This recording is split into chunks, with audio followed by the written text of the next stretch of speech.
Welcome, everyone, to the Tethys Shipyards. I am Takeshi Yamato, the Yardmaster, joining our host, the Housecoat Gamer. Yo. Today, we are taking a look at the Probos-Class ECM cruiser, the next Cylon ship down the line. Actually, a Cylon ship we forgot and skipped over, but This is mostly because I rarely see these things in action. the Phobos is basically a nemesis on steroids. And that is exactly how it is treated by the Cylons.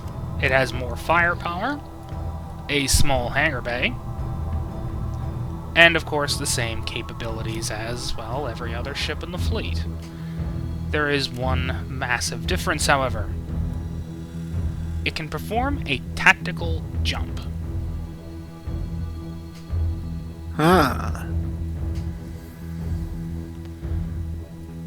This may, of course, be a gameplay mechanic, as all BSG vessels can do the same thing. It's just not very easy to pull off.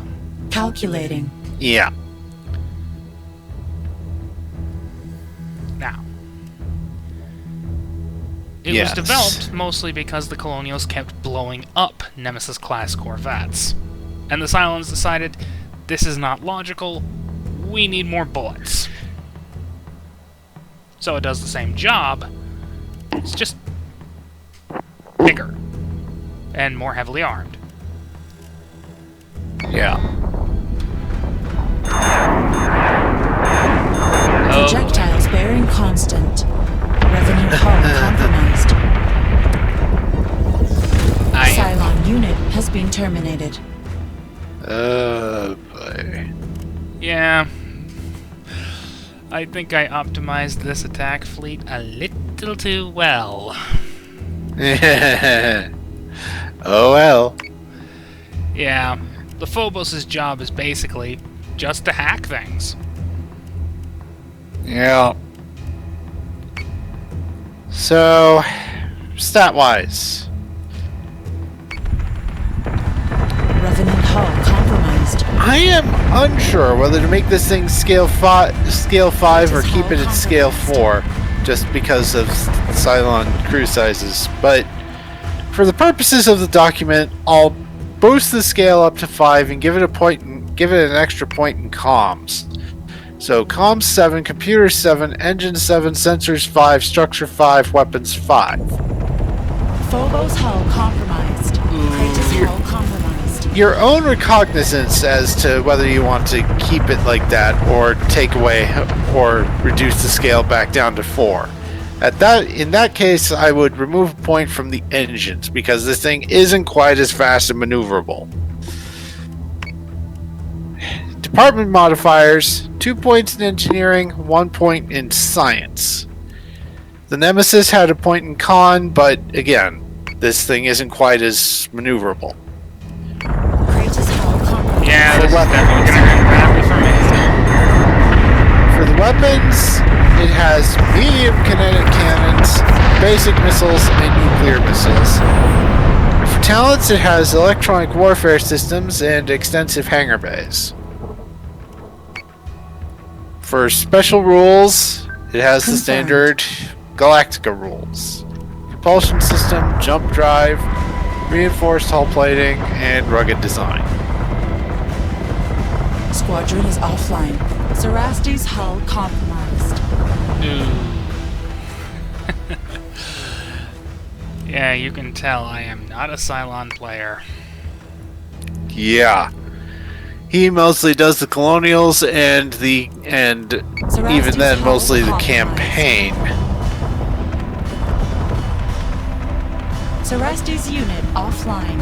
Medusa hull. We will probably be referring back to this fight a few times just to cover, just because there's a bunch of different ships here for us to cover. Indeed, most of which I don't have access to in the campaign because they kept dying so rarely. Yeah. Medusa unit offline. For example, the Medusa, the Kratos, those are very rare. Yeah. Hell, the Guardian Base hull Star, compromised. that doesn't even show up anywhere. Ah. It's a modern ship. Right.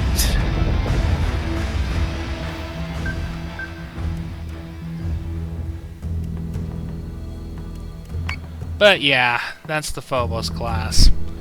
Even if it didn't exactly last very long. Yeah. Cylon unit has been terminated. But yeah, this just kind of shows that if the Colonials Squadron is offline. really wanted to, Squadron they could is have won. offline. And that the Cylons really, really needed to cheat. Confirmed. Indeed. So, the irony of the matter is, Colonials superior, Cylons inferior. Yeah. Colonials superior, Cylons inferior. Not the first time I've made that joke. Projectiles bearing constant. Except in that case, it was me making comments about Probos Station and Starfleet in general. Yeah. Bye-bye.